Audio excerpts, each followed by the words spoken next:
नमस्कार दोस्तों, स्वागत है आप सबका अमित क्लासेस आगरा के स्टडी प्लेटफॉर्म पर। तो दोस्तों, आज की ये जो वीडियो है वो सीटेट एग्जाम के लिए बहुत ही ज्यादा इंपॉर्टेंट रहने वाली पर्यावरण की वीडियो है दोस्तों। तो जितने भी भाई बहन मेरे इस चैनल पे पहली बार विजिट कर रहे हैं और जो पहले से भी जुड़े हुए हैं वो एक बार चैनल को शेयर जरूर करें, और जितने भी मेरे भाई बहन अभी नए आए हैं वो चैनल को सब्सक्राइब जरूर करें। तो दोस्तों, ये टॉप 30 प्रश्न है जो कि आपके परीक्षा के पॉइंट ऑफ व्यू से बहुत ही ज्यादा महत्वपूर्ण रहने वाले प्रश्न है। तो ज्यादा से ज्यादा भाई बहन लाइव जुड़े और चैनल को शेयर और सब्सक्राइब जरूर करें। तो देखिएगा, मोस्ट इंपॉर्टेंट प्रश्न है दोस्तों। ये जो प्रश्न है 2017 में पूछा गया है यूपी टेट में।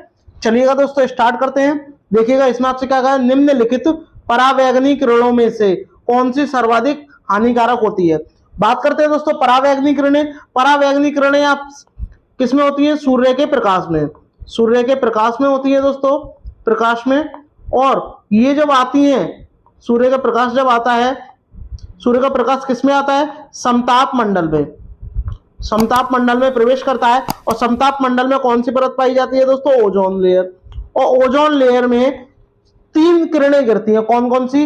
ए, बी, सी। और सबसे ज्यादा ये कौन सी लेयर, ये जो ओजोन परत है, ये कौन सी किरण को रोकती है? वो ज्यादातर सी को रोकती है दोस्तों। रोकती तो तीनों को ही है, लेकिन सर्वाधिक जो हानिकारक है उसे ही रोकती है। और वो कौन सी आपकी हानिकारक है? यूवी सी, यानी अल्ट्रा वायलेट रेज सी, जो है मोस्ट इंपॉर्टेंट है। चलिएगा आगे बढ़ते हैं, बात करते हैं प्रश्न नंबर 2 की। देखिएगा, आर्सेनिक द्वारा जल प्रदूषण सर्वाधिक है। अब आपको बताना है जो आर्सेनिक है, सबसे ज्यादा जल प्रदूषण इससे कहां होता है, ये आपको बताना है। बताइएगा कमेंट करके, क्या उत्तर प्रदेश में, मध्य प्रदेश में, बिहार में या पश्चिम बंगाल में? बताइएगा कहां कहां होता है। तो आपका राइट आंसर क्या हो जाएगा? पश्चिम बंगाल इसका करेक्ट आंसर हो जाएगा दोस्तों। चलिएगा आगे बढ़ते हैं, बात करते हैं प्रश्न नंबर 3 की। निम्नलिखित में से कौन सी ग्रीन हाउस गैस नहीं है? अब ये 4 ऑप्शन दिए गए हैं, 4 में से 3 ग्रीन हाउस गैस है और एक जो है ग्रीन हाउस गैस नहीं है। तो आपको बताना है कौन सी ग्रीन हाउस गैस नहीं है। बताइएगा, carbon dioxide, nitrous oxide. Nitrous oxide होता है N2O, और कार्बन डाइऑक्साइड CO2। हीलियम आपका He होता है और मीथेन आपका CH4 होता है। तो देखिए, हीलियम क्या है? एक तत्व है, तो ये वाला है नहीं है। अब ये है नहीं है ग्रीन हाउस गैस, तो इसीलिए आपका राइट आंसर तो यही हो जाएगा। तो ऑप्शन जो सी है वो करेक्ट आंसर हो जाएगा। यानी ये भी ग्रीन हाउस गैस है, ये भी है और ये भी है, बट हीलियम जो है एक एलिमेंट है और एक ग्रीन हाउस गैस नहीं है। बात करते हैं दोस्तों प्रश्न नंबर 4 की। ध्वनि प्रदूषण का मापन की इकाई द्वारा किया जाता है। बताइए, ध्वनि प्रदूषण का, इसमें बोला है ध्वनि प्रदूषण का जो मापन है आप कौन सी यूनिट से करते हैं, ये आपको बताना है। बताइएगा कमेंट करके। मनुष्य के लिए ध्वनि जो होती है वो कितनी लगभग होनी चाहिए? 25 से 30। अब 25 से 30 क्या? डेसिबल। क्या? डेसिबल। ठीक है दोस्तों, तो आपका राइट आंसर क्या हो जाएगा? बी जो है वो करेक्ट आंसर हो जाएगा दोस्तों। जूल जो है ये कार्य का मात्रक होता है, न्यूटन आपका बल का मात्रक होता है दोस्तों। चलिएगा आगे बढ़ते हैं, बात करते हैं प्रश्न नंबर 5 की। अंतरराष्ट्रीय ओजोन दिवस कब मनाते हैं? 16 सितंबर को मनाते हैं दोस्तों। ठीक है, ये आपका करेक्ट हो जाएगा।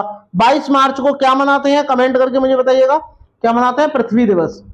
पृथ्वी दिवस जो है वो 22 मार्च को मनाते हैं।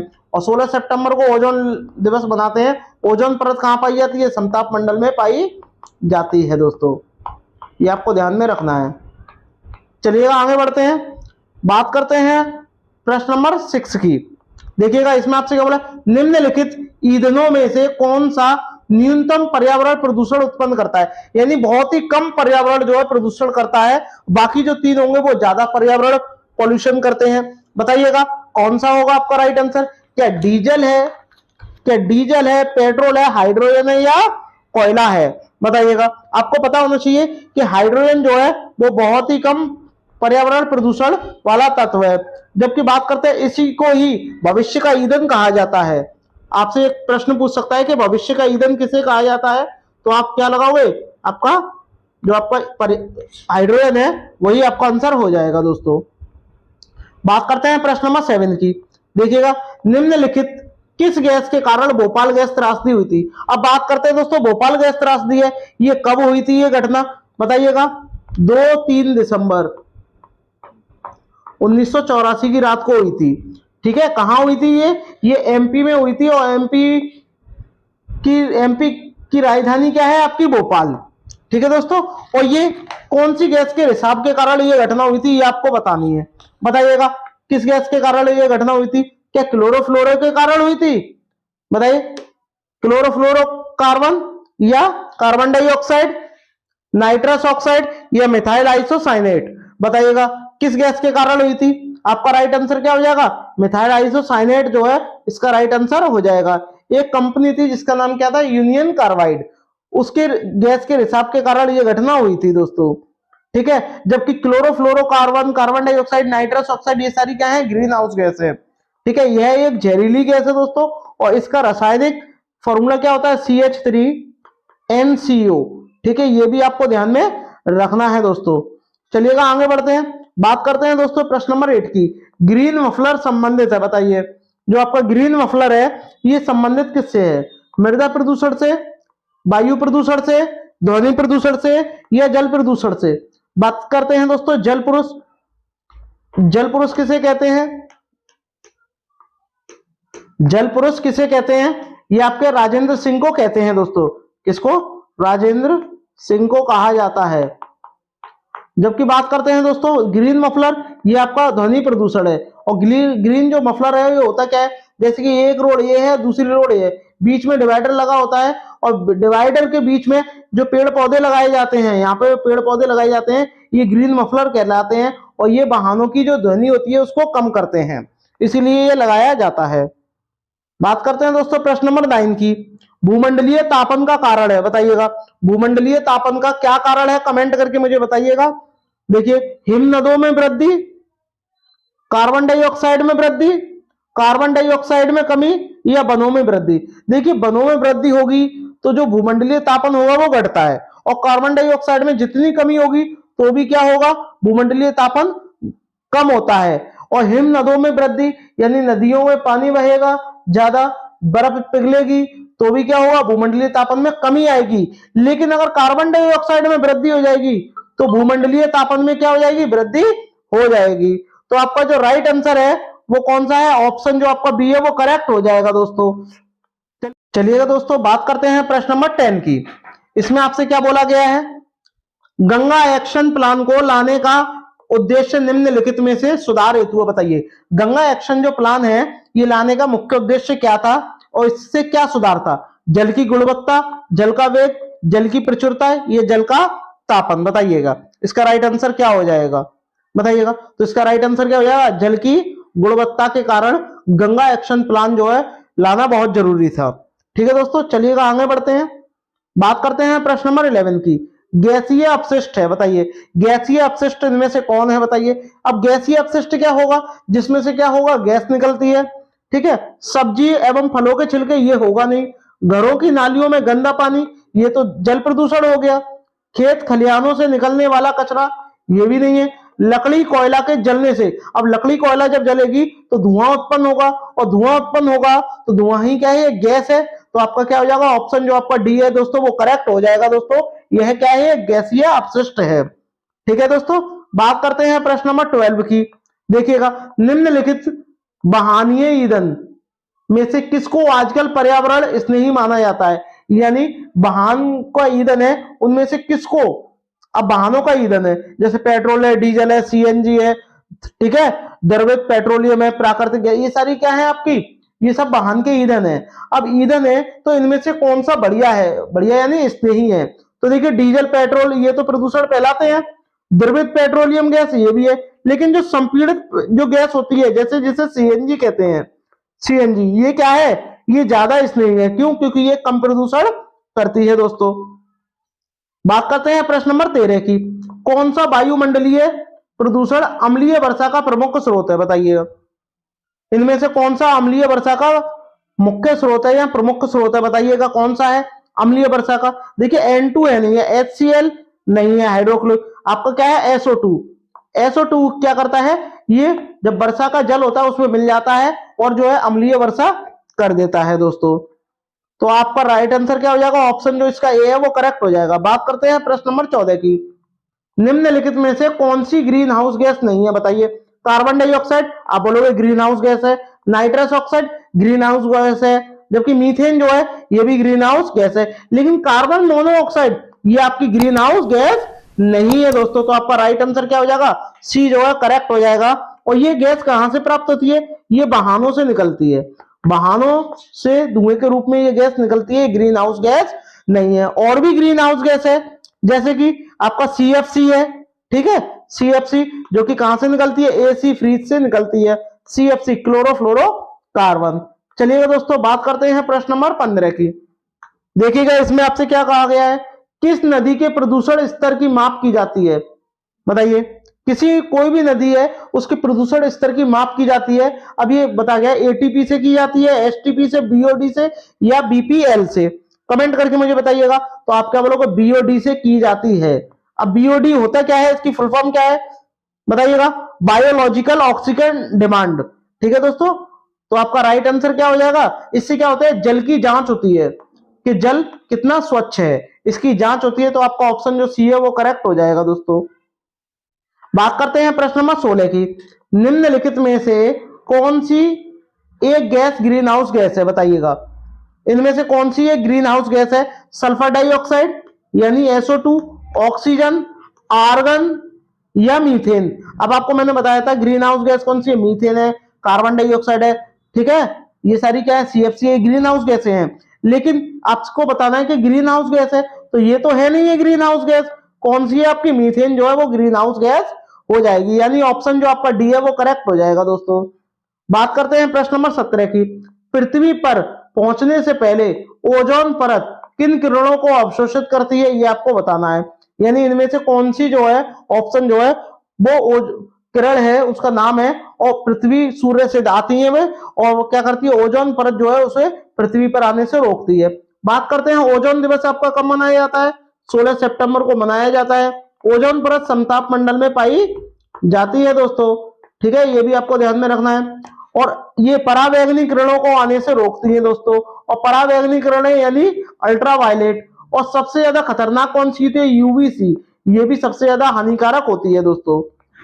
बात करते हैं प्रश्न नंबर 18 की। विश्व ऊष्मायन के लिए निम्न में से कौन सा एक कारक है, बताइए। विश्व ऊष्मायन के लिए इनमें से कौन सा एक कारक है जो क्या है, जिम्मेदार है, वो आपको बताना है। कमेंट करके मुझे बताइएगा कि आपका राइट आंसर क्या होगा। ज्यादा से ज्यादा भाई बहन कमेंट करिएगा, बताइएगा। वाहनों से निकलने वाली गैस, पेड़ पौधों से निकली गैस, भट्टियों से निकली गर्म हवा, या रसोई गैस, बताइएगा कमेंट करके। तो वाहनों से जो निकलती है, जो क्या करती है, पृथ्वी का ऊष्मायन बढ़ाती है, और ऊष्मायन बढ़ाती है कौन, वाहनों की गैस। और वाहनों से कौन सी गैस निकलती है, CO यानी कार्बन मोनोऑक्साइड। बी गलत हो जाएगा, सी गलत हो जाएगा, डी भी गलत हो जाएगा। तो आपका राइट आंसर क्या हो जाएगा, ए जो है वो करेक्ट हो जाएगा। बात करते हैं प्रश्न नंबर 19 की। वायु प्रदूषण को कम किया जा सकता है, बताइए। वायु प्रदूषण कैसे कम किया जा सकता है, कमेंट करके मुझे बताइएगा। वृक्षों द्वारा, ज्यादा से ज्यादा वृक्ष लगाने चाहिए। मछलियों के द्वारा कम नहीं होगा, जंतुओं के द्वारा भी कम नहीं होगा, ये तो प्रदूषण बढ़ाते हैं। और सूर्य के प्रकाश द्वारा ये भी नहीं होगा। तो आप वृक्ष ज्यादा से ज्यादा लगाएंगे तभी तो वायु प्रदूषण जो है कम होगा, बताइएगा। तो आपका राइट आंसर क्या हो जाएगा, आपका ऑप्शन जो ए है वो करेक्ट हो जाएगा दोस्तों। बात करते हैं दोस्तों प्रश्न नंबर 20 की। देखिएगा प्रश्न नंबर 20 में आपसे क्या बोला है, सूर्य के हानिकारक किरण। अब सूर्य की हानिकारक किरण कौन सी होती है, यूवीसी यानी अल्ट्रावायलेट रेज सी को पृथ्वी को कौन सा स्तर सुरक्षित रखता है। अब कौन सा स्तर सुरक्षित रखता है, बताइए। आयन मंडल, क्षोभ मंडल, चुंबक मंडल या ओजोन मंडल। देखिए क्षोभ मंडल में मौसम संबंधी सभी घटनाएं होती हैं, जैसे कि बारिश होना, बिजली कड़कना, ये सारी क्या है, मौसम संबंधी घटनाएं हैं। लेकिन ओजोन जो स्तर है ये रोकता है। और ओजोन स्तर किस मंडल में पाया जाता है, समताप मंडल में पाया जाता है, ठीक है दोस्तों। चलिएगा आगे बढ़ते हैं, बात करते हैं प्रश्न नंबर 21 की। निम्न में से कौन विश्व ऊष्मायन का कारण है, बताइए। विश्व ऊष्मायन का कारण कौन सा है, बताइएगा। जिससे क्या है, विश्व की जो ऊष्मा है वो ज्यादा बढ़ रही है। अभी अभी मैंने आपको पढ़ाया था, वाहनों से निकलने वाली गैस, और गैस क्या है, वायु है। तो आप तुरंत आपका ऑप्शन लगा दोगे कौन सा है, ये वाला जो है करेक्ट हो जाएगा, वायु प्रदूषण। चलिएगा आगे बढ़ते हैं, बात करते हैं प्रश्न नंबर 22 की। निम्न में से कौन वायु प्रदूषण का एक उदाहरण है, बताइएगा। वायु प्रदूषण का एक उदाहरण है, इसको आप है ना एक काम करो, इसमें एक ऑप्शन दिया नहीं है, यहाँ आप कर लो इनमें से कोई नहीं। ठीक है, अब वायु प्रदूषण कौन, या कर लो सभी, क्या कर लो, सभी, सभी इसका करेक्ट आंसर हो जाएगा। अब वायु प्रदूषण का एक उदाहरण है, बताइएगा, धुआं और कुआसा, ये भी एक वायु प्रदूषण है। ठीक है, वाहनों से निकलने वाली हवा, ये भी एक वायु प्रदूषण है। जलती हुई लकड़ी या चारकोल, भाई लकड़ी कोयले को आप जलाओगे तो वहां से भी तो गैस निकलती है, जो धुआं निकलता है वही क्या है, वायु प्रदूषण है। तो आपका ऑप्शन जो डी है वो करेक्ट हो जाएगा, उपरोक्त सभी, यानी जो आपका ऑप्शन डी है वो करेक्ट हो जाएगा दोस्तों। बात करते हैं दोस्तों प्रश्न नंबर 23 की। भारत तथा दूसरे देशों में प्रदूषण को रोकने के लिए बनाए गए नियम, यानी भारत में ही नियम नहीं बनाए गए हैं, और भी दूसरे देशों में भी पर्यावरण को रोकने के लिए, यानी पर्यावरणीय प्रदूषण को रोकने के लिए नियम बनाए गए हैं। अब वो नियम क्या है, अब वो नियम कौन से हैं, किस पे लागू होते हैं, ये आपको बताना है। क्या कागज के थैले पे लागू है, प्लास्टिक के थैली पर, नायलॉन पे, या चमड़े की? तो आप जानते हो प्लास्टिक पे सबसे ज्यादा क्या है, बैन है। क्यों? क्योंकि ये क्या है, ये एक अपशिष्ट पदार्थ है, ये नष्ट नहीं होती कभी भी। ठीक है दोस्तों, पॉलीथीन का प्रयोग बंद करना, हर साल इसका अभियान चलता है। तो आपका राइट आंसर क्या हो जाएगा, जो बी है वो करेक्ट हो जाएगा। ठीक है, बात करते हैं प्रश्न नंबर 24 की। ध्वनि प्रदूषण मापा जाता है, बताइए ध्वनि प्रदूषण किसमें मापा जाता है, कमेंट करके मुझे बताइएगा। अभी अभी मैंने आपको बताया था डेसिबल में मापते हैं ध्वनि प्रदूषण को। चलिएगा आगे बढ़ते हैं, बात करते हैं प्रश्न नंबर 25 की। कीटनाशकों के अत्यधिक इस्तेमाल से हुआ है, बताइए कीटनाशकों के ज्यादातर अगर आप इस्तेमाल करोगे तो उससे क्या होगा, ये आपको बताना है। बताइएगा, कमेंट करके मुझे बताइएगा कि आपका राइट आंसर क्या होगा, बताइएगा। कीटनाशकों का वायु प्रदूषण होगा, आप कहोगे नहीं होगा। ध्वनि प्रदूषण नहीं होगा, तो यह सभी तो होगा ही नहीं। तो आपका राइट आंसर क्या हो जाएगा, जो आपका जल प्रदूषण है ये करेक्ट हो जाएगा दोस्तों। ठीक है, चलिएगा आगे बढ़ते हैं, बात करते हैं प्रश्न नंबर 26 की। विश्व में जल संकट का प्रमुख कारण है, बताइए जल संकट का जो जल का जो संकट है उसका प्रमुख कारण क्या है, बताइएगा। अम्ल वर्षा, आप कहोगे बिल्कुल नहीं। विश्व में तापमान में वृद्धि, ऐसा बिल्कुल भी नहीं। औद्योगिकरण होगा नहीं, तो आपका क्या हो जाएगा, नगरीकरण जो है ये क्या है, जल संकट का प्रमुख कारण है। दोस्तों प्रश्न नंबर 27 की, इसमें आपसे क्या बोला गया है, देखिएगा, पेड़ पौधे प्रदूषण घटाते हैं। करेक्ट बात है भाई, पेड़ पौधे प्रदूषण घटाएंगे क्योंकि वह अवशोषण करते हैं। अब किसका अवशोषण करते हैं ये आपको बताना है, बताइएगा। सल्फर डाइऑक्साइड, अवशोषण का मतलब क्या है, सोखते हैं, यानी लेते हैं, ग्रहण करते हैं। कार्बन डाइऑक्साइड का, कार्बन मोनोऑक्साइड का, या नाइट्रोजन का? तो आपका राइट आंसर क्या हो जाएगा, कार्बन डाइऑक्साइड को क्या करते हैं, ये ग्रहण करते हैं, और ऑक्सीजन को क्या करते हैं, मुक्त करते हैं। ठीक है, और इसी कारण क्या होता है, पेड़ पौधे जो है पर्यावरण जो प्रदूषण होता है उसको क्या है, घटाते हैं। तो आपका राइट आंसर क्या हो जाएगा, जो बी है वो करेक्ट हो जाएगा दोस्तों। बात करते हैं प्रश्न नंबर 28 की। महासागरों में जल स्तर, यानी जल स्तर के में जो वृद्धि होती है वो किस कारण होती है? ध्रुवीय प्रदेश जो होते हैं जहां ज्यादा बर्फ पड़ती है, बर्फ का पिघलना, अत्यधिक वर्षा, अम्ल वर्षा, या इनमें से कोई नहीं? तो इनमें से कोई नहीं होगा नहीं, क्योंकि अम्ल वर्षा और अत्यधिक वर्षा का इसका कारण नहीं है। इसका मुख्य कारण क्या है, जो ध्रुवीय क्षेत्र होते हैं वहां से क्या है, जो बर्फ पड़ती है और वो पिघलना चालू हो जाती है। ठीक है, और जब बर्फ पिघलती है तो क्या होता है, उसका जो जल होता है वो महासागरों में जाता है और उसका जल स्तर बढ़ जाता है। तो आपका ऑप्शन जो ए है दोस्तों वो करेक्ट हो जाएगा। बात करते हैं प्रश्न नंबर 29 की। निम्न में से कौन पर्यावरण के लिए हानिकारक है, बताइए। क्या कागज है, कपड़ा है, धातु है, या प्लास्टिक है? तो आपका राइट आंसर क्या हो जाएगा, जो प्लास्टिक जो है इस सर्वाधिक क्या है, आपका प्रदूषण का कारण है पर्यावरण के लिए। क्यों? क्योंकि प्लास्टिक जो है वो कभी नष्ट नहीं होती। ठीक है, चलिएगा आगे बढ़ते हैं, बात करते हैं प्रश्न नंबर 29 की। मिनीमाता रोग प्रदूषण जनित रोग है, जो परिणाम है ये आपको बताना है। और मिनीमाता जो बीमारी है सबसे पहले किस देश में देखी गई थी, जापान में देखी गई थी। और जापान में एक स्थान है जिसका नाम क्या है, मिनीमाता, वहां ये देखा गया था, और इसी कारण उस जगह से ही इसका नाम पड़ गया मिनीमाता रोग।